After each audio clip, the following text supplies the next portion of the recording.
For years, I'd quietly endured my mother-in-law's outrageous demands. But her shocking 30th birthday gift didn't just cross a line, it declared war. The spreadsheet was my enemy. Columns and columns of names, a veritable army of people I barely knew, each one demanding a tribute. This wasn't a corporate budget forecast or a wedding guest list. This was my mother-in-law Brenda's annual New Year's gift mandate, and it had become the bane of my existence. It had started small 3 years ago, my first year married to Mark. "Oh, just a little something for my sisters and my brother," she'd said breezily over the phone. I, being the eager-to-please new daughter-in-law, had happily complied. I spent a week hunting down the perfect scented candles and artisanal jams. The next year, the list grew to include her nieces and nephews. Last year, it was the cousins. This year, the spreadsheet she'd emailed, yes, she actually made a spreadsheet, was a 47-line monster. "Mark, this is insane," I said, pointing a trembling finger at the screen. My laptop glowed ominously in the dim light of our living room. "Brenda wants us to buy a gift for her hairdresser, Cheryl. Who is Cheryl? Does she even know our last name?" Mark peered over my shoulder, a familiar, weary sigh escaping his lips. "You know, Mom, she just doesn't want anyone to feel left out." "Left out of what? A gift-giving bonanza funded entirely by us?" I scrolled down. "And look at this. Aunt Carol's new husband, Gary, likes fishing. We met Gary for 5 minutes at a barbecue 2 years ago. He dropped a sausage on my shoe." "He probably doesn't remember that," Mark mumbled, already retreating towards the kitchen, the universal male signal for, "I do not want to be in the middle of this." "That's not the point," I called after him. "The point is that this list will cost us, and I'm being conservative here, over $1,000. $1,000, Mark, on people who send us a generic family Christmas card if we're lucky." He returned with 2 beers, handing one to me as a peace offering. "Look, honey, it's just her way. It's important to her that the family looks generous, that we look generous." "We are generous," I snapped, my voice rising. "We just spent a fortune flying to your cousin's destination wedding in Mexico. We paid for the rehearsal dinner for your sister. When does it end? And let's be honest, who do you think is going to be doing all the shopping, all the wrapping, all the shipping? It's not going to be Brenda, and it's certainly not going to be you, is it?" The look on his face told me everything. He had the grace to look a little ashamed. "I'll help," he offered weakly. "I'll do the wrapping." We both knew that was a lie. His idea of wrapping was scrunching the paper around an object and sealing it with a full roll of Scotch tape. So, like every year, the burden fell squarely on my shoulders. For the next 3 weeks, my life was a blur of crowded malls, endless online shopping, and a mountain of cardboard boxes that took over our spare room. I became an expert on the hobbies of strangers. I bought fishing lures for Gary, the sausage dropper. I bought a ridiculously expensive vegan leather tote bag for a cousin I knew only from her aggressively curated Instagram feed. I even bought a gift certificate for a manicure for Cheryl the hairdresser. Every click of the Add to Cart button felt like a small piece of my soul dying. The wrapping was a marathon session fueled by bad Christmas movies and too much wine. I sat on the floor surrounded by paper, ribbons, and gift tags, my back aching and my fingers raw from the scissors. Mark poked his head in once, said, "Wow, you're really making progress," and then vanished to play video games. By the time I was done, our living room looked like Santa's workshop had exploded, and our joint bank account looked like it had been robbed. We loaded up the car and drove the 2 hours to Brenda's house for her big New Year's Eve party, the trunk filled to the brim with my hard-won offerings. The party was exactly what I expected. Brenda, preening like a queen, directed us to place the mountain of gifts under her perfectly decorated tree. She made a grand spectacle of handing them out, announcing each one with a flourish. "And this is from Mark and his lovely wife. They're just so thoughtful, aren't they?" The relatives, most of whom barely made eye contact with me, would give a polite, distant "thank you" before turning their attention back to their conversations. I spent the evening plastered to Mark's side, sipping flat champagne and smiling until my face hurt. I felt less like a daughter-in-law and more like an unpaid personal shopper and delivery service. A few weeks later, the whirlwind of the holidays was over, and a different occasion was on the horizon. My birthday. It was a milestone one, too. The big 3-0. I wasn't expecting a parade or anything, but after the Herculean effort I'd put in for her family, I thought a little recognition from Brenda might be in order. A nice card, maybe. A phone call, even. Mark was planning a special dinner for us, and that was more than enough for me. But a small, kind gesture from my mother-in-law would have felt like, well, like I was actually part of the family she was so keen on impressing. The day arrived. My parents called first thing in the morning. My friends flooded my phone with funny, sweet messages. Mark made me breakfast in bed and gave me a beautiful necklace I'd been eyeing for months. It was a lovely, quiet, perfect day. By late afternoon, there was still no word from Brenda. Not a call, not a text. Maybe she forgot, I said to Mark, trying to keep the disappointment out of my voice. No way, he said, scrolling through his phone. She has birthdays programmed into her calendar. She sent me a reminder about your birthday last week. She'll be in touch, I'm sure. Just as he said it, my phone buzzed on the coffee table. It was a notification from our family group chat. The sender, Brenda. A small, hopeful smile touched my lips. See? He was right. I picked up the phone, my heart feeling a little lighter. Maybe I'd misjudged her. Maybe she was just busy and this was her way of sending her wishes. I tapped open the message. There was no text, no happy birthday or thinking of you. There was only a picture. For a second, I couldn't process what I was looking at. The image was grainy, slightly out of focus, and taken at a very strange angle. It was a close-up of a person in a floral bathing suit bottom, bent over. The focal point of the picture, taking up about 80% of the frame, was their rear end. It was fleshy and covered in a garish pattern of pink and yellow flowers. Then I saw the caption she had added beneath it. It was just 2 sentences. Got some sun on our cruise last week. Thought you'd get a kick out of my tan lines. My blood ran cold. My hands started to shake. It was a picture of my mother-in-law's backside. For my 30th birthday, she had sent me a picture of her butt. Mark looked over from the couch, a concerned smile on his face. What is it, honey? A nice message from my mom? I couldn't speak. I felt a hot, prickling wave of humiliation and rage wash over me. I slowly turned the phone around and showed him the picture that would change everything. Mark's eyes widened, then narrowed in confusion. He took the phone from my hand, holding it closer as if the pixels might rearrange themselves into something that made sense. A deep furrow formed between his brows. What is that? He asked, his voice a low whisper. That, I said, my own voice dangerously calm, is my 30th birthday present from your mother. It's a picture of her butt. The words hung in the air between us, absurd and ugly.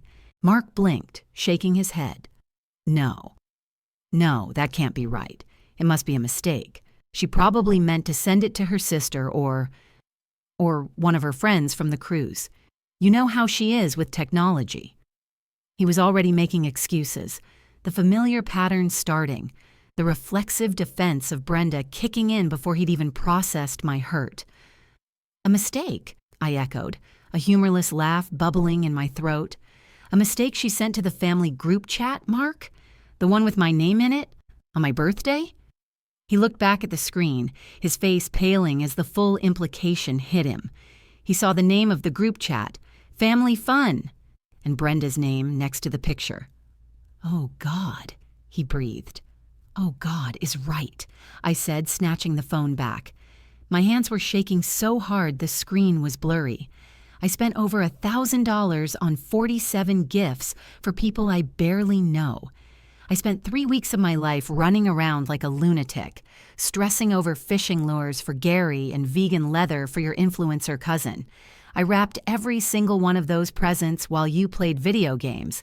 And for my milestone birthday, the big 3-0, I get a blurry photo of my mother-in-law's tan lines. Not even in a private message, in a group chat for everyone to see.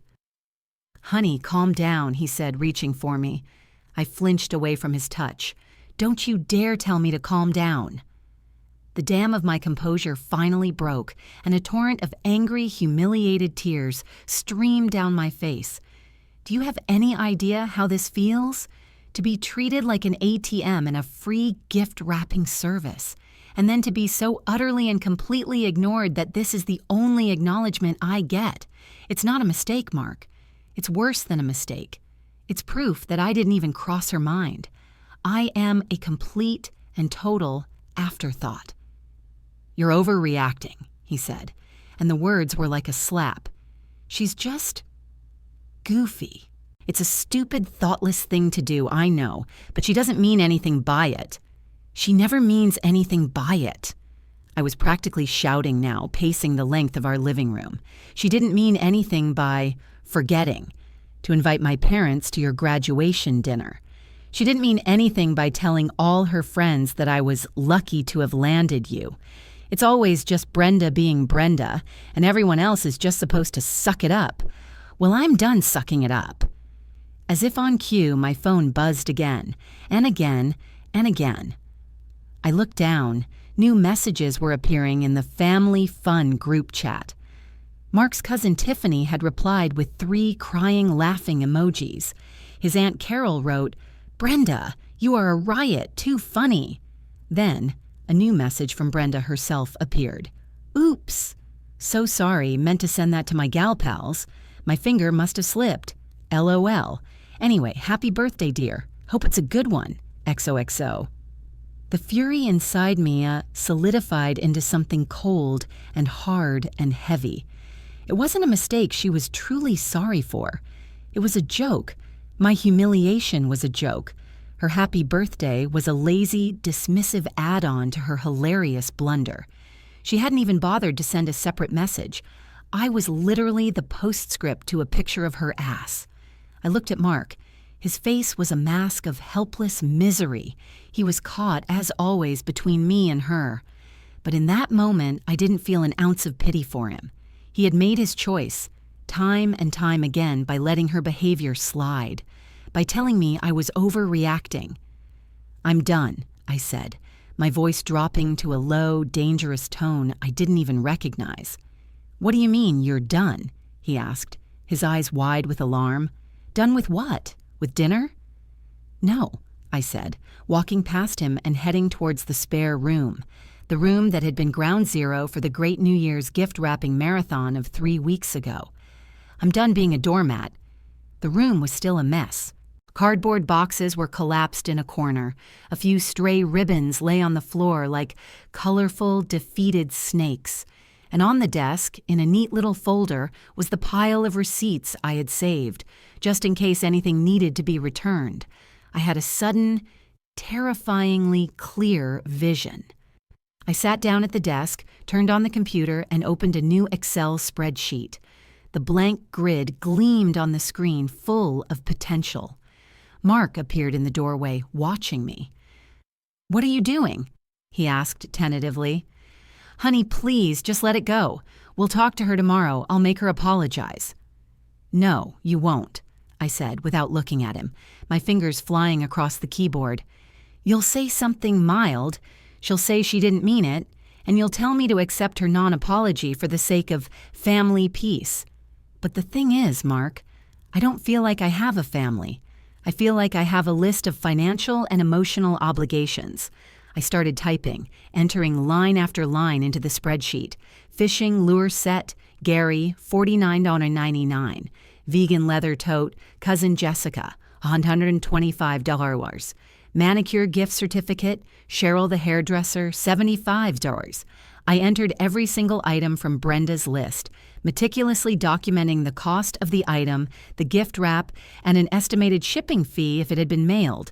I could feel Mark's horrified stare on my back. The only sound in the room was the clicking of the keys. When I had entered all 47 items, I scrolled to the bottom of the cost column and clicked the Auto Sum button. The total appeared in bold, 1,347.82s. "What is that?" Mark whispered, his voice cracking. I swiveled in my chair to face him, my expression grim. I clicked File, then Print. The printer in the corner whirred to life, spitting out a single damning sheet of paper. "This," I said, holding up the spreadsheet that mirrored the one his mother had sent me, but with a crucial new column, "is an itemized bill." I then opened my email, created a new message, and typed Brenda's address in the To field. For the subject line, I wrote, your New Year's gift list. I attached a scanned copy of the document. Mark just stood there, frozen, as I wrote a single sentence in the body of the email. He finally snapped out of his trance and lunged for the mouse. Don't you dare send that. You'll destroy this family." I pulled the mouse away, my finger hovering over the Send button. I looked him dead in the eye, my heart pounding a furious rhythm against my ribs. "This family," I said, my voice ice, "was destroyed the moment your mother decided a picture of her butt was an acceptable birthday gift for me." My finger pressed down. Click. The click of the mouse was deafening in the silence of the room. It was a tiny sound that felt like a detonator, sending a shockwave through our marriage. Mark stared at the screen, then at me, his face a canvas of disbelief and horror. For a moment, he looked like he might actually be sick. "You didn't," he whispered, his voice hoarse.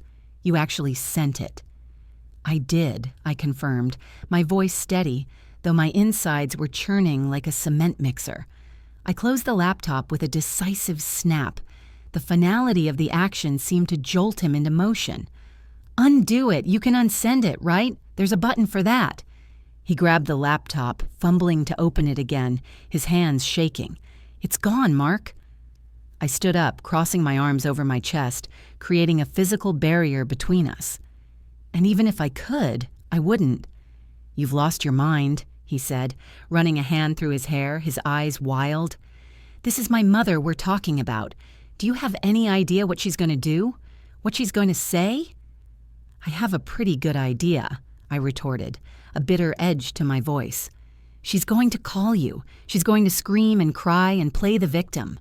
She's going to tell you I'm a horrible, ungrateful, money-grubbing monster who has torn her perfect family apart. And then you," I said, pointing a finger at his chest, "are going to get off the phone and you're going to try to convince me to apologize." He flinched as if I'd struck him, because he knew, and I knew, that I had just narrated the next hour of our lives with perfect accuracy. It was a dance we had done a dozen times before, just never on this grand a scale. His phone, as if on cue, began to ring. The caller ID flashed on the screen. "Mom!" Mark looked at the phone, then at me, his expression pleading. "Please," he mouthed. I just stared back at him, my face an impassive mask. I wasn't going to make this easy for him. I wasn't going to save him. This was a mess of his family's making, one he had enabled for years. He took a deep breath, like a man about to walk into a hurricane, and answered the phone. "Hi, Mom," he said, his voice strained. He didn't even get another word in. I couldn't hear Brenda's exact words, but the sound coming through the earpiece was a high-pitched, tinny shriek, like a swarm of angry wasps. Mark's face went from pale to ashen. He walked out of the room into the kitchen, desperately trying to modulate the volume of the incoming tirade. I heard muffled phrases from his end. "Mom, calm down. Let me explain. She's just upset." I sank onto the edge of the bed, the adrenaline beginning to wear off, replaced by a hollow, trembling exhaustion. Was this the right thing to do? It felt right. It felt like lancing a wound that had been festering for 3 long years, but it was also terrifying. I had just declared war on my mother-in-law and, by extension, Mark's entire family. The people who I was supposed to love and cherish, who were supposed to be my family now, too. The laughter and jokes from the group chat about Brenda's butt echoed in my mind. They thought it was hilarious. They were all in on the joke, and the punchline was me. Mark was in the kitchen for 27 minutes. I know because I watched the clock on the wall, each tick a small hammer blow against my nerves. When he finally came back, he looked like he had aged 10 years. His shoulders were slumped, his face was haggard, and he wouldn't meet my eyes. She's hysterical," he said, sinking onto the opposite side of the bed. "She said she's never been so insulted in her entire life. She thinks you think she's poor, that you're flaunting your money in her face." I let out a short, sharp laugh. "My money? You mean our money? The money I work just as hard for as you do? The money she has no problem demanding we spend on her extended family? That money?" "That's not how she sees it," he said wearily. "She says the gifts were a suggestion, a way for us to show the family we care." A 47-line spreadsheet with specific hobbies listed is not a suggestion. Mark, it's a shopping list, and we showed them we cared, to the tune of $1,300. My birthday comes around, and her way of showing she cares is to accidentally flash her ass to the entire family. The math doesn't really add up, does it? He was quiet for a long time. I could see the battle raging within him, the lifetime of conditioning to placate his mother warring with the dawning, uncomfortable realization that I might actually be right.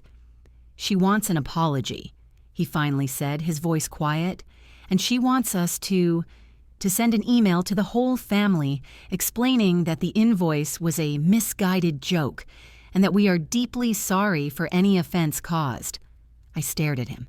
The sheer audacity was breathtaking. Brenda wasn't just demanding I fall back in line, she was demanding I perform a public self-flagellation for her entire clan of sycophants. She didn't want to make things right. She wanted to crush me. She wanted to humiliate me and reestablish her dominance as the matriarch. "No," I said. The word was small, but it felt as solid and immovable as a mountain. "What?" "No," I repeated, louder this time, looking him straight in the eye. "I will not apologize for asking to be reimbursed for expenses she mandated, and I will certainly not be sending out a groveling email to a bunch of people who think a picture of her backside is comedy gold. In fact, I have a counteroffer." I stood up and walked back to the desk, a new, even more audacious plan forming in my mind. The rage had burned away, leaving behind a core of pure, cold resolve. I had been pushed, and now I was pushing back, with everything I had. Mark watched me, his expression wary. "What are you doing now?" I opened my email account again and began composing a new message. This time I added not just Brenda, but every single person from the Family Fun group chat to the recipient list. The subject line was simple: reimbursement and future gift policy. "I am clarifying our position," I said, my fingers typing furiously. I outlined in calm corporate language that due to recent events, we were officially dissolving our role as family gift coordinators. I stated that the invoice sent to Brenda was not a joke, but a legitimate request for reimbursement for goods purchased on her behalf. Then, I added the masterstroke. I attached the original spreadsheet Brenda had sent us, the one with all the names and gift suggestions, and beside it, I attached my spreadsheet, the itemized invoice. I wanted everyone to see exactly what she had demanded. "You're sending that to everyone?" Mark asked, his voice filled with a new kind of dread. This was no longer just a private spat between me and his mom. I was pulling back the curtain for the entire family to see. "Yes," I said, "and I'm adding one more thing." I created a new paragraph at the bottom of the email. I wrote, "Furthermore, in the spirit of fairness and reciprocity that Brenda so values, I'm attaching my own birthday and holiday wish list for the coming year. Since the standard of gift giving has been established at approximately $1,247.80 per holiday event, I've tried to select items in a similar price range. I trust you all will be as generous and thoughtful as you expect us to be." I opened a new tab and quickly pulled up a web page from a luxury designer brand. I took a screenshot of a ridiculously expensive handbag, one that cost almost exactly $1,950. I attached the image to the email. My finger hovered over the send button again. This was the point of no return. This was a scorched earth policy. Mark stared at the screen, his mouth hanging open. "You can't. he breathed. "You'll be excommunicated." "Maybe," I said, and a strange, wild smile spread across my face, "but at least I'll go out with a bang." I looked at him, my eyes challenging him. "Last chance, Mark. Are you with me or are you with them?" His phone started ringing again. It was Brenda. Of course it was. He looked from the ringing phone to the email on my screen, a silent bomb waiting to be unleashed. He was standing on a precipice, and he had to choose which way to fall. He took a shaky breath, reached out, and slowly, deliberately declined his mother's call. Then he looked at me and gave a single, almost imperceptible nod. My finger slammed down on the mouse. The email was sent. The digital equivalent of a mushroom cloud billowed silently in cyberspace, heading for the inboxes of 47 unsuspecting relatives. Mark and I stood there in the quiet aftermath, the air thick with unspoken consequences. The declined call to his mother was a more powerful statement than anything he could have said. It was a tiny act of rebellion, but for him, it was monumental. He had chosen a side. He had chosen me. He sank onto the chair I had just vacated, burying his face in his hands. "Oh my God," he groaned. "What have we done?" "We've set a boundary," I said, my voice softer now. I went to him and placed a hand on his shoulder. He didn't pull away. "For 3 years, we've let Brenda treat us like her personal bank and concierge service. Today, that ended. She's going to call everyone," he said, his voice muffled by his hands. "She's going to spin this. She'll make us sound like the villains. Aunt Carol and Uncle Robert will be on her side in a second. Tiffany will probably post a passive-aggressive meme about it." "Let them," I said, feeling a surprising surge of calm. "We sent them the proof. We sent them her spreadsheet and our invoice. Anyone with a shred of objectivity will see what's been happening." "You don't know my family," he mumbled. "Objectivity isn't their strong suit. Loyalty to the queen bee is." For the next hour, a strange, intense peace settled over the house. It was the calm in the eye of the storm. My phone, which had been buzzing with birthday wishes all day, fell silent. So did Mark's. It was as if we had been collectively shunned, cut off from the family grid. The silence was more unnerving than the shouting had been. Then, the first ripple from my email blast arrived. It wasn't from Brenda or one of the older, more dramatic relatives. It was a reply all from Jessica, the Instagram influencer cousin for whom I had purchased the $125 vegan leather tote. Her message was short and dripping with faux sweetness. "OMG, this is hilarious. You guys are too much. But just FYI, I actually returned the tote you got me. The color was totally last season. Use the credit to get a facial instead. LMAO, totes grateful though." I read the message out loud to Mark. He winced. "So you spent $125 so Jessica could get her pores cleaned." "Apparently," I said, feeling a fresh wave of indignation. And she had the nerve to reply all. She wants everyone to know how uncool my gift was. Before I could even process the sting of Jessica's message, another one came in. This time from Aunt Carol, Gary the sausage dropper's wife. "Well, I've never in my life. Brenda is the most generous person I know, and this is how you repay her, by sending her a bill? My Gary loves the fishing lures you got him. But if we had known you were going to hold it over our heads, we would have politely refused. Some things are more important than money, dear. Perhaps you'll learn that one day." "She's laying it on thick," I muttered, showing the screen to Mark. The disappointed but benevolent elder routine. Classic. Mark just shook his head, looking exhausted. "I told you. This is how they work. They'll close ranks around her." And they did. For the next 2 hours, our phones lit up with a barrage of emails, all replying to the entire group. Some were openly hostile, calling me classless and materialistic. Others were more subtle, filled with sanctimonious advice about family and forgiveness. Not a single person acknowledged the original issue, the absurd list of demands from Brenda, or the insulting gift she had sent me. They had collectively decided to ignore the evidence and focus solely on my reaction. I was the problem. My spreadsheet was the great crime against the family, not Brenda's entitlement. The picture of her butt was now just a quirky little oopsie, while my invoice was a malicious, calculated attack. The most galling message came from Mark's sister, Sarah, the one whose rehearsal dinner we had paid for. "Mark, I can't believe you're letting her do this. Mom is in tears. You need to fix this. This isn't the family we were raised to be." Mark read that one, and his face hardened. "The family we were raised to be," he said, his voice dangerously low. "The family where Mom pits us against each other and uses money and gifts to control everyone? Is that the family she's talking about?" It was the first time I had ever heard him speak about his mother with such clear-eyed resentment. It was like the email, my act of war, had shattered an illusion he had been living in his whole life. He finally saw the manipulation, the emotional blackmail, the strings she had been pulling for years.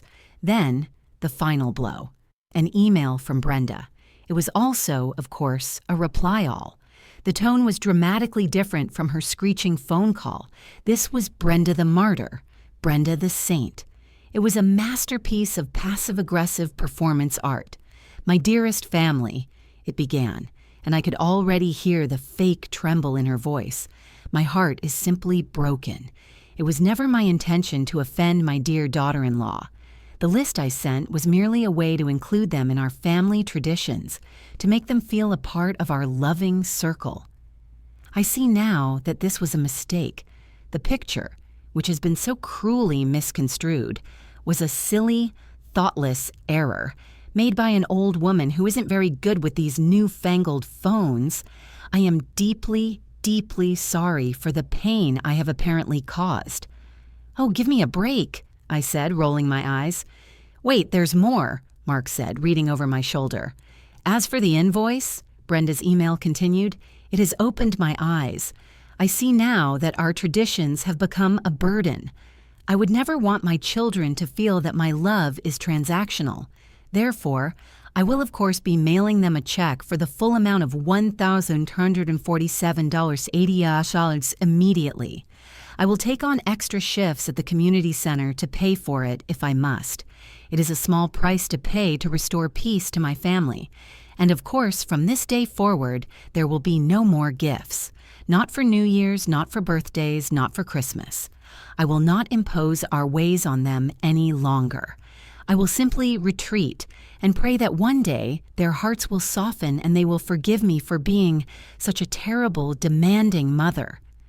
With a heavy heart, Brenda. Mark and I stared at the email in stunned silence. She had done it.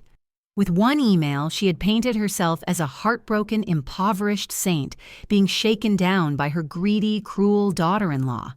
She had promised to pay, but framed it as a sacrifice she would have to work extra shifts to afford. A complete lie, since she and Mark's father were comfortably retired. And the masterstroke, canceling all future gifts. She was punishing the entire family, but making it look like it was my fault. Now, if little Timmy didn't get a birthday gift from Grandma, everyone would know who to blame. Me. "She's brilliant," I whispered, a grudging admiration mixing with my fury.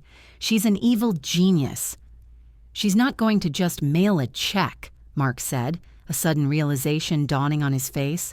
"That's not her style. It's too simple, too clean." "What do you mean?" I asked. His phone rang. It was his father, Frank, a man who usually stayed out of Brenda's drama, acting as a silent, stoic observer. If Frank was calling, it was serious. Mark answered, putting it on speaker. "Son." Frank's voice was gravelly and strained. "You need to get over here. Now." "What's wrong, Dad? Is Mom okay?" Mark asked, his voice tight with anxiety. There was a pause, and then Frank's voice dropped to a grim whisper. "She's packed a bag. She's sitting in the living room surrounded by all 47 of the gifts you bought. She says she's going to return every single one of them herself, in person, tomorrow. She's making a list of every store, planning a route. She's calling it her tour of shame. A tour of shame? The words hung in the air so perfectly, performatively Brenda, that I almost had to laugh. Of course, she wasn't just going to return the items. She was going to turn it into a public spectacle, a traveling road show of her own martyrdom. I could already picture it.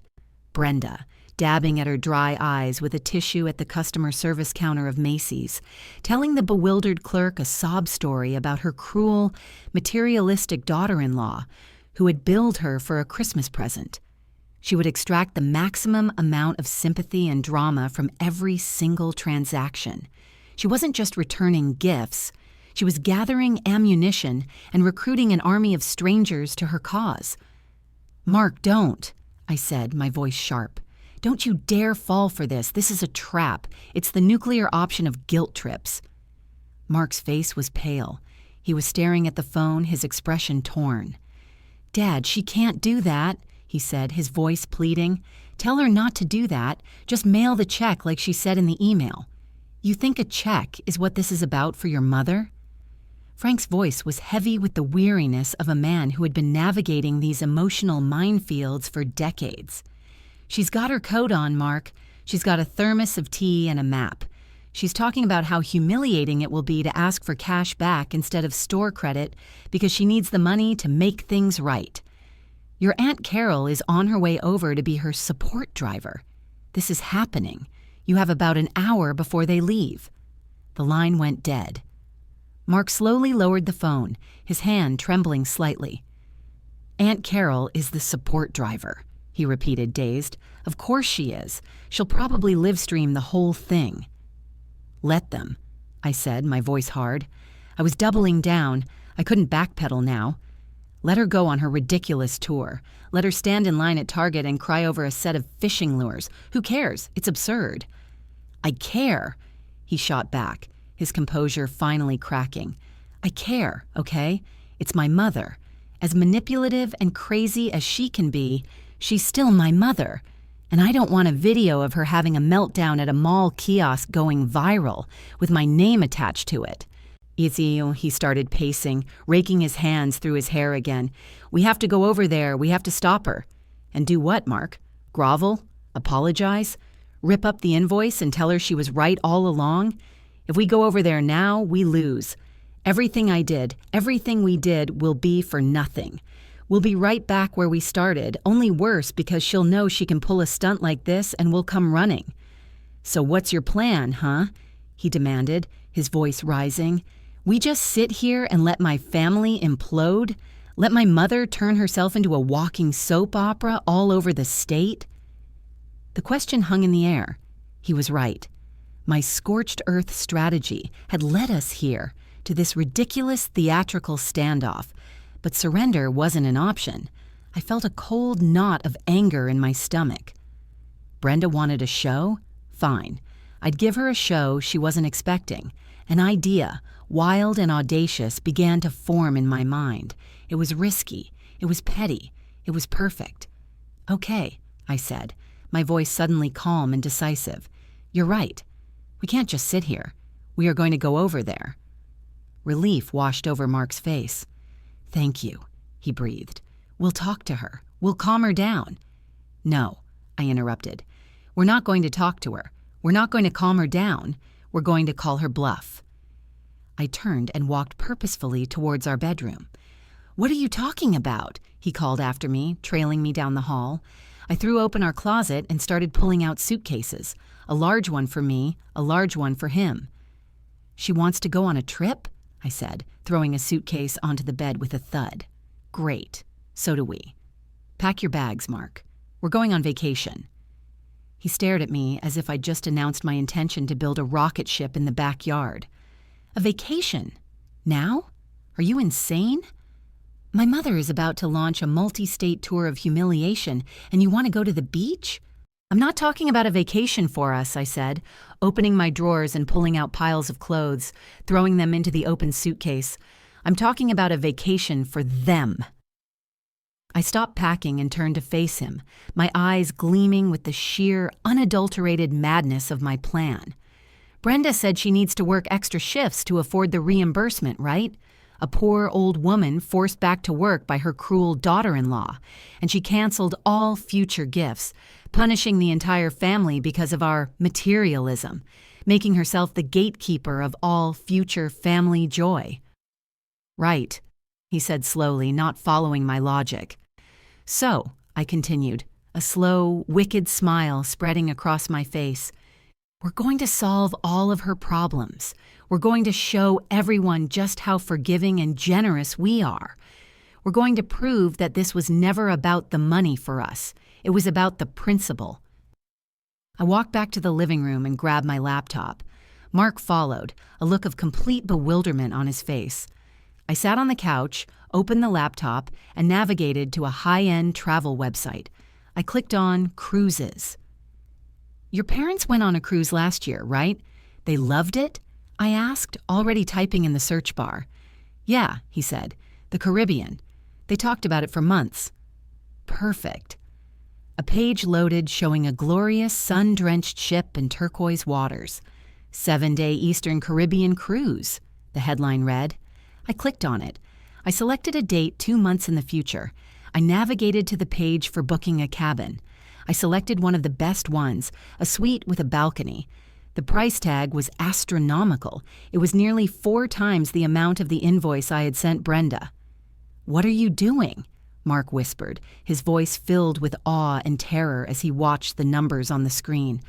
I'm calling her bluff, I repeated. I pulled out our joint credit card, the one we saved for emergencies and major purchases. This, I decided, qualified as both. I meticulously entered the numbers. I typed in our names, our address. Then I paused, my cursor hovering over the Confirm and Pay button. I looked up at Mark. His face was a mixture of shock and something else, a dawning, grudging respect. He was finally seeing that two could play at this game of emotional manipulation and grand gestures. Brenda had built her entire empire on it, but I was about to show her what a hostile takeover looked like. We show up at her house, I said, laying out the final details of the plan. We walk in while she's sitting there with her thermos and her map and her support driver. We don't say a word about the tour of shame. We don't mention the invoice. We hand her an envelope. Inside will be the confirmation for this cruise, a prepaid, non-refundable, top-of-the-line vacation for her and Frank, a gift so extravagant, so over the top, that it makes her entire victim narrative look completely insane. I could see the gears turning in his head. He understood. She couldn't possibly go on her tour of shame to get reimbursement money from us when we had just dropped thousands of dollars on a luxury vacation for her. She couldn't play the part of the impoverished martyr if we just gifted her a balcony suite on a cruise ship. She would be trapped. If she accepted the gift, her entire argument collapsed. If she refused it, she would look like the most ungrateful, churlish person on the planet to the entire family, who would absolutely hear about this. It was the perfect checkmate. She will hate it, Mark said, a slow, disbelieving smile spreading across his face. She will absolutely, positively hate being trapped like that. I know, I said, my own smile matching his. My finger rested on the button. Ready to blow up the family for real this time? He took a deep breath, his eyes fixed on the screen. He looked at the price, a number that made my stomach clench, but his expression was firm. He had crossed the Rubicon. Push it, he said. The click echoed in the room, a $5,000 sound of finality. The screen refreshed to a cheerful confirmation page. Congratulations, you're going to the Caribbean. An email with our booking details instantly pinged into my inbox. It was done. We were now the proud owners of a wildly expensive, non-refundable gift that was either a peace offering of epic proportions or the single most passive-aggressive act in the history of our family. Possibly both. Mark let out a long, shaky breath, somewhere between a laugh and a sob. We're insane. We are certifiably insane. We're fighting fire with fire, I said, printing out the confirmation page with its glossy pictures of the cruise ship. I folded it neatly and placed it in a crisp, white envelope. I didn't write anything on it. The gesture needed to speak for itself. "Come on, let's go." The 40-minute drive to his parents' house was the quietest we'd ever shared. The anger and adrenaline had been replaced by a tense, vibrating anticipation. We were walking into the lion's den, but this time we were bringing our own, much bigger lion. Mark drove, his knuckles white on the steering wheel. I sat in the passenger seat, clutching the envelope like a winning lottery ticket or a declaration of war. As we pulled onto their street, my heart started to pound. This was it. There was Aunt Carol's minivan parked in the driveway, just as Frank had said. The support vehicle. I could see lights on in the living room. The stage was set for the opening act of Brenda's melodrama. Mark killed the engine, and we sat for a moment in the humming silence of the car. He turned to me, his eyes serious. "Whatever happens in there," he said, "we're a team. We walk out of there together." "Together," I agreed, and squeezed his hand. We walked up the path to the front door. We could hear voices inside. Brenda's high and theatrical. Aunt Carol's a low, murmuring coo of support. Mark took a deep breath and used his key to unlock the door, pushing it open without knocking. The scene in the living room was exactly as Frank had described, only more pathetic. Brenda was sitting on the couch, wearing her coat, a tartan scarf wrapped dramatically around her neck. On the coffee table in front of her was a thermos, a half-eaten plate of cookies, and a road map with a highlighted route. Surrounding her on the floor, arranged like fallen soldiers, were the 47 gifts. The fishing lures for Gary were propped up against a scented candle. The vegan leather tote was draped over a box of artisanal jams. And there, sitting next to her, patting her hand and looking at us with an expression of profound disapproval, was Aunt Carol. Frank was slumped in his armchair in the corner, looking like he'd rather be anywhere else on earth. Our entrance brought the conversation to a dead halt. Brenda looked up, her eyes widening. She had clearly been expecting a frantic, pleading phone call, not our actual presence. For a split second, I saw a flash of triumph in her eyes, quickly masked by a look of deep, sorrowful pain. "Mark," she said, her voice a theatrical quaver, "what are you doing here? Have you come to watch your mother embark on her public humiliation?" Aunt Carol sniffed loudly. "She hasn't been able to eat a thing, the poor dear, just nibbling on a cookie to keep her strength up." Mark ignored them both. He walked past the coffee table, past the mountain of gifts, and stood directly in front of his mother. I followed a pace behind him, the envelope clutched in my hand. "We're not here to talk about that, Mom," Mark said, his voice surprisingly firm and even. "We're here to give you something." He held out his hand, and I placed the envelope in it. He held it out to Brenda. Brenda stared at the envelope as if it were a venomous snake. "What is this?" she asked, her voice laced with suspicion. "Is it the money? Have you come to throw money at me, to shame me even further?" "Just open it," Mark said. With a deep, martyred sigh, Brenda took the envelope. Aunt Carol leaned in, her eyes wide with curiosity. Brenda's fingers, fumbling for dramatic effect, tore open the seal. She pulled out the printed confirmation. Her eyes scanned the first few lines, the pictures of the cruise ship, the palm trees, the smiling, happy couples. Her brow furrowed in confusion. Then her eyes found the details, the cabin number, a balcony suite, the prepaid gratuities, the onboard credit, and finally, the total price at the bottom of the page. Silence. A profound, heavy, absolute silence descended on the room. Brenda's face, which had been arranged in a mask of tragic victimhood, went utterly blank. The color drained from her cheeks. She looked from the paper to Mark, to me, and back to the paper. Her mouth opened slightly, but no sound came out. She was, for the first time in the entire history of my knowing her, completely speechless. Aunt Carol, unable to contain herself, snatched the paper from Brenda's limp hand. "What is it, Bren? What's he done?" Her eyes flew across the page. "A cruise," she squawked, her voice an octave higher than usual. "They bought you a cruise? To the Caribbean?" She looked at the price. Good heavens! Frank, roused from his stupor in the corner, leaned forward. "Let me see that." Aunt Carol handed him the paper, and he put on his reading glasses, his lips moving silently as he read. A low whistle escaped his lips. "It's a gift, Mom," Mark said, breaking the spell. "For your birthday, for Christmas, for every holiday for the next 5 years if you want. We wanted to do something nice for you and Dad. You enjoyed your last one so much." Brenda finally found her voice. I don't understand," she stammered. She was completely off script. Her entire tour of shame narrative had just been torpedoed. How could she cry poverty and demand reimbursement when her son had just gifted her a $5,000 luxury vacation? "There's nothing to understand," I said, speaking for the first time. My voice was calm and sweet, dripping with false sincerity. "We felt terrible that our little financial disagreement caused so much stress. Clearly, we were in the wrong. So, we decided to make it up to you. It's all paid for, non-refundable. All you and Frank have to do is pack." The trap was sprung, and she knew it. I could see the dawning horror in her eyes as she realized the box we had put her in.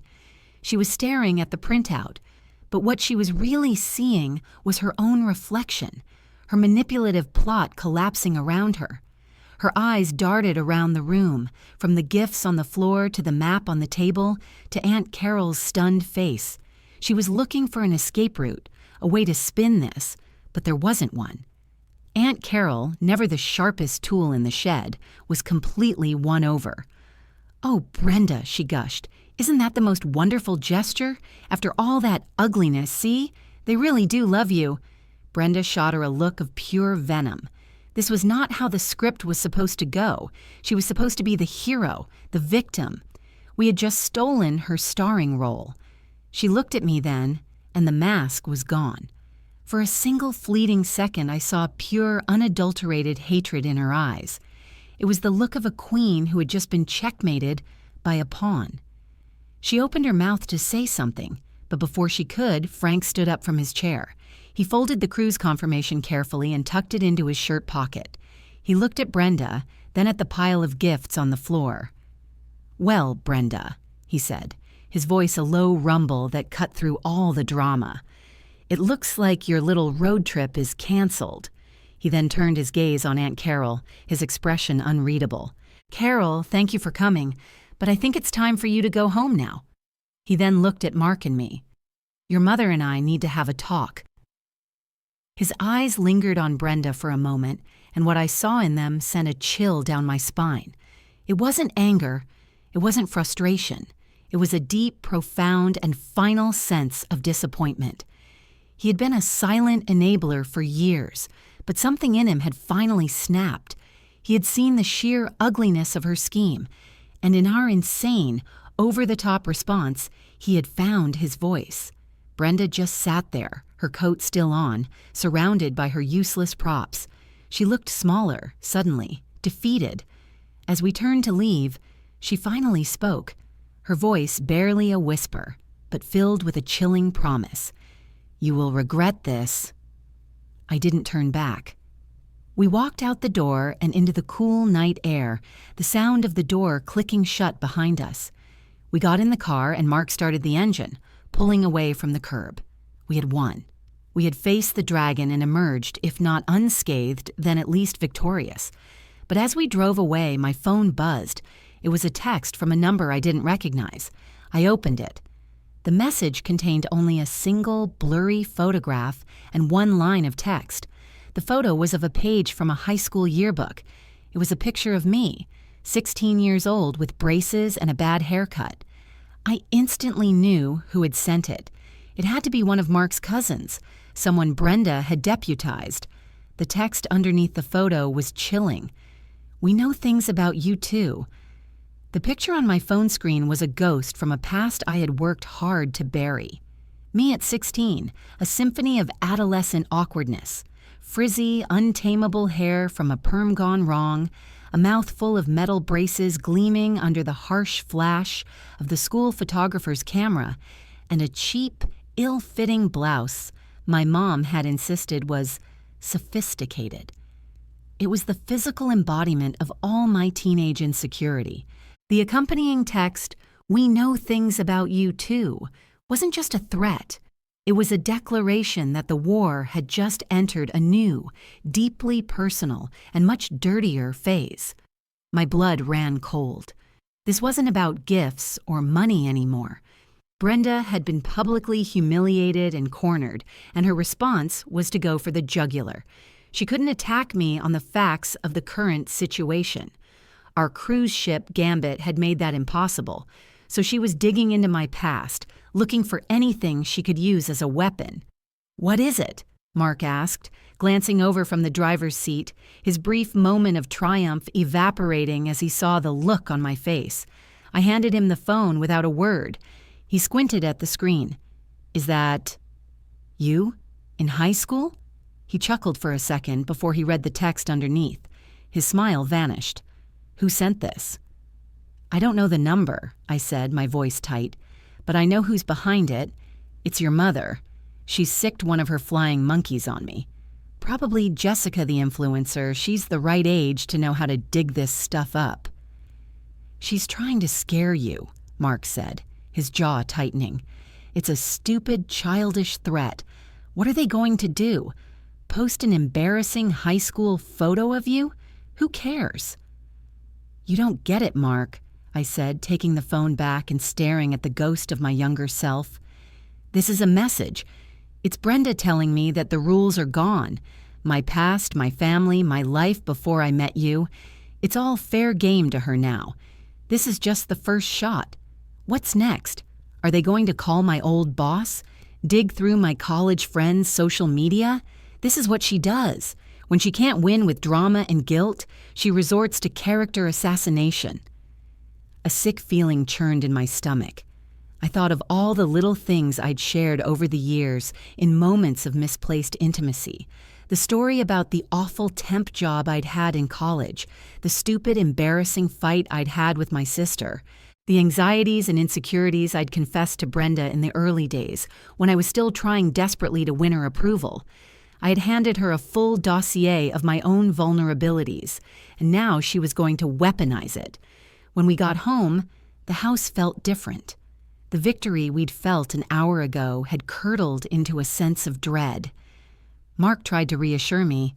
"We'll block the number. We'll ignore them. She's just lashing out because she lost. She'll get over it." But I knew he was wrong. Brenda didn't get over things. She archived them, let them fester, and then deployed them at the most strategic moment. The cruise, I realized, hadn't ended the war. It had just escalated it from a conventional battle to a guerrilla insurgency. The next few days were quiet, eerily quiet. There were no more reply-all emails, no angry texts. The family group chat was a ghost town. My phone didn't buzz with any more anonymous numbers. Even Frank's predicted talk with Brenda seemed to have resulted in a stalemate of silence. It was a Cold War, and the silence was more unnerving than the open hostility had been. Then, about a week later, I got a call from my mom. She sounded flustered. "Honey, I had the strangest conversation with your mother-in-law today," she began, her voice a mixture of confusion and concern. My stomach dropped. "Brenda called you?" "Yes." It was so odd. She was just asking questions about you. "What kind of questions?" I asked, my grip on the phone tightening. "Well, she started off asking about your allergies, of all things. Said she was planning a dinner party and wanted to be careful. But then she asked about that boyfriend you had in college. What was his name? The artsy one with the terrible band. David." David. I hadn't thought about him in years. We'd had a messy, dramatic breakup at the end of my sophomore year. It was the epitome of young, stupid, heartbroken behavior, involving tearful voicemails and a regrettable incident with a box of his CDs. It was nothing illegal or scandalous, just standard-issue, youthful foolishness that was mortifying in retrospect. "Why on earth would she be asking about David?" I asked, trying to keep my voice even. "I don't know, dear," my mom said. "I told her you hadn't spoken to him in a decade. Then she asked about your first job after graduation, the one you quit after 3 months. She said she was just so proud of how far you've come and wanted to reminisce about your journey. It was all very sweet on the surface, but something felt off. Something was very off. Brenda was on a fishing expedition. She was calling my mother, my sweet, unsuspecting mother, and pumping her for information under the guise of friendly chatter. She was gathering intelligence, looking for any past mistake, any moment of poor judgment, any skeleton in my closet she could drag out into the light. The yearbook photo was just a warning shot to let me know the surveillance had begun. I explained the whole situation to my mom, the gift list, the picture of the butt, the invoice, the cruise. She listened in horrified silence. When I was done, she was furious. "That woman has no shame," she said, her voice shaking with anger. "Don't you worry, honey. If she calls again, I'll know exactly what to say to her, or rather, what not to say." But the damage was already done. Brenda was building a case against me. Piece by embarrassing piece. The silence from Mark's family wasn't peace. It was the quiet of a spider spinning its web. 2 weeks later, the other shoe dropped. It was a Saturday morning. Mark and I were having a lazy brunch, trying to pretend our lives hadn't become a bad reality TV show. Mark's phone buzzed with a notification from the family group chat, the first one in nearly a month. He picked it up, his expression wary.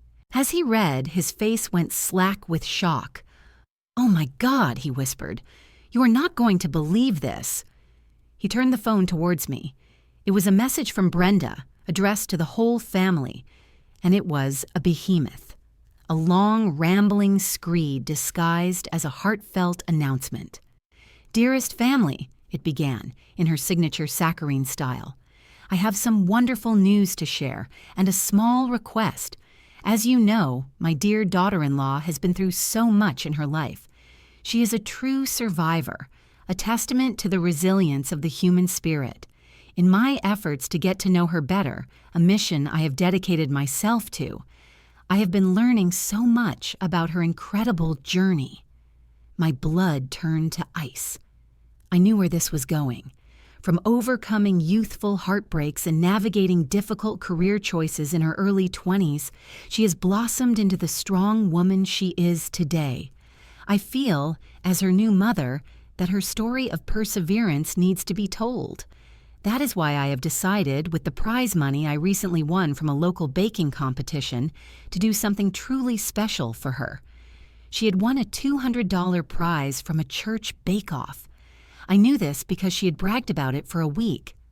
"I have hired a writer," the message continued, "a lovely young man who specializes in biographies to help me chronicle her life story. We are calling it The Unbreakable Spirit, A Daughter's Journey. It will be a testament to her strength, a gift for all of us to cherish. I am, of course, funding this project myself as a true gift from the heart, no strings attached." I felt the air leave my lungs. A biography written by a stranger based on information she was maliciously excavating from my past. It was the most twisted, diabolical, passive-aggressive act I had ever witnessed. She was going to write a book about me, filled with every misstep and embarrassing anecdote she could find, and frame it as a loving tribute. She would control my entire narrative, twisting my life into a story that suited her agenda, and present it to the entire family as a gift of love.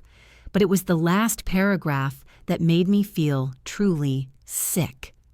Now, for my small request. While I have gathered many wonderful stories, a book needs many voices. I am asking all of you, my dear family and friends, if you know anyone from her past, old college friends, former co-workers, distant relatives. I have already managed to track down a Mr. David L. from her university days, who has agreed to an interview. But the more the merrier. Please help me make this tribute as complete and accurate as possible. This is our chance, as a family, to truly welcome her by showing her how much we care about every single chapter of her life. The message sat on the screen, a monument to Brenda's magnificent sociopathic cruelty. She had found David, my college ex-boyfriend with the terrible band and the flair for the dramatic. She was going to interview him, a man I hadn't seen in a decade, a man who likely only remembered the most tumultuous parts of our immature relationship. This biography wasn't a tribute. It was a character assassination disguised as a Hallmark card. She was crowdsourcing my humiliation, inviting the entire family to participate in the public dissection of my past. Mark was already dialing his mother's number, his face a thunderous mask of rage.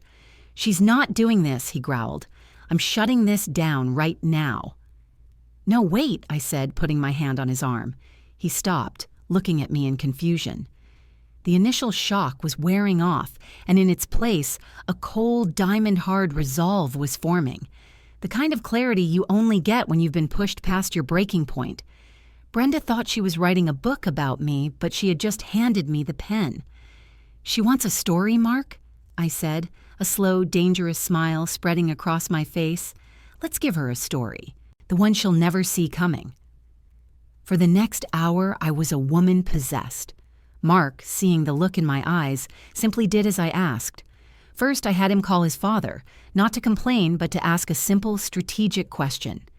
"Dad, did Mom really win that bake-off, or did Mrs. Henderson win for her lemon meringue pie, just like she has for the past 5 years?" There was a pause, and then Frank confirmed it. Brenda had come in third. The prize was a $25 gift certificate to a craft store. Line number 1, exposed. Next, I went to my laptop. I wasn't an influencer like Jessica, but I knew my way around social media. It took me 15 minutes to find the lovely young man who specializes in biographies. He wasn't a biographer. He was a second-year journalism student at the local community college who had a blog where he reviewed video games. His name was Kevin, and on his profile, he had a post advertising his services. "We'll write anything for 20 hour. Essays, blog posts, love letters, you name it." Brenda hadn't hired a writer. She had hired a kid off the internet for pocket money. The final piece of the puzzle was David. Finding him was surprisingly easy. He had a unique last name and a public artist profile. He was a graphic designer now, married, with a kid. His profile was full of pictures of his family and his art. He looked happy, settled. He looked like a man who would be deeply weirded out by a call from his college girlfriend's crazy mother-in-law. So I didn't call him. I sent him a message. I kept it brief and to the point. "Hi, David. Long time no see. This is going to sound insane, but has a woman named Brenda recently contacted you about me? If so, I need to talk to you. It's an emergency." He replied within 10 minutes. "Brenda? The woman who called me 3 times yesterday asking about our tempestuous but formative romance. Yeah, I've heard from her. I thought it was a prank call. What is going on?" The game was on. I spent the next 20 minutes on the phone with David. I explained everything. He was, as predicted, completely horrified by Brenda's bizarre project. And, like most decent people, he was more than happy to help me burn it to the ground. With all my pieces in place, I sat down and began to type. It wasn't an angry email or a text to the group chat. It was a blog post. I created a simple free blog on a popular platform. The title of the post was "The Unbreakable Spirit, the Story You Weren't Meant to Read." I started at the beginning. I posted a screenshot of Brenda's original 47-line gift mandate. I posted a screenshot of the picture of her butt she had sent on my birthday. I posted the invoice I had sent her. I described in calm, factual detail the tour of shame she had planned. Then I posted the receipt for the $5,000 cruise we had bought her to call her bluff. Then I moved on to her latest scheme. I posted a screenshot of her biography announcement. I wrote, "My mother-in-law claims to be funding this gift with prize money from a baking competition she didn't actually win." I attached a screenshot of the church newsletter, which I had found online, congratulating Mrs. Henderson on her first-place pie. She claims to have hired a biographer. I attached a screenshot of Kevin the video game blogger's profile and his advertisement for writing services. Finally, I addressed the David situation. She claims to be interviewing people from my past to honor my journey. One of those people is my college ex-boyfriend, David. Brenda seems to believe our relationship was a tempestuous romance. I thought it might be better to hear from David himself. Below that, I embedded a screenshot of the chat I'd just had with David. His part read, "Brenda, I've been asked to provide a statement for your book. Here it is. My memories of my brief relationship with her 10 years ago are that we were both young and dumb, and I was a particularly self-absorbed boyfriend. She's a good person who deserved better. Please lose my number and never contact me again." I ended the blog post with a single paragraph. My mother-in-law is right about one thing. I do have an unbreakable spirit. It has had to be to withstand this campaign of manipulation and harassment. This blog is my biography. It's the only one that will be written. From this day forward, any further attempts by Brenda or any associated family members to contact me, my friends, or my family will be documented here for the public record. The story is now mine to tell. I hit publish. Then I took the link and I posted it in the Family Fun group chat. I didn't add any other text. The link just sat there, a digital grenade with the pin pulled. For about 5 minutes, there was silence. Then my phone and Mark's phone began to melt down. It wasn't Brenda or Aunt Carol or any of the usual suspects. The first message was from one of Mark's younger cousins. "Whoa, I had no idea. That is messed up." Another came from an uncle who rarely engaged.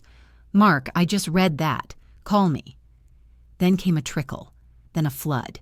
People were seeing the evidence, all laid out in one undeniable timeline, and the carefully constructed narrative Brenda had been spinning for years was disintegrating in real time. The death blow came from Mark's father. A message appeared in the group chat from Frank, the first he had ever sent. "Brenda and I will be going on the cruise. When we return, we will be entering marriage counseling. I suggest the rest of you apologize to my daughter-in-law." Brenda never wrote another word in the group chat. Aunt Carol left the group entirely. Jessica posted a vague Instagram story about cutting out toxic energy, which we all knew was her white flag of surrender. We didn't go to New Year's that year. Instead, Mark and I went to the beach, just the two of us. We cashed in the credit card points from the cruise and stayed in a nice hotel. My 30th birthday gift from him, in the end, wasn't just a necklace, but the unwavering support of a man who had finally learned to stand by his wife, even if it meant standing up to his mother. The story ended not with a bang, but with a quiet, powerful silence. The gifts stopped. The demands stopped. The drama stopped. I had taken back my own story, and in doing so had written a new, much happier ending for myself. Brenda got her trip to the Caribbean, but I got something much better: peace, and the knowledge that my spirit was, in fact, unbreakable.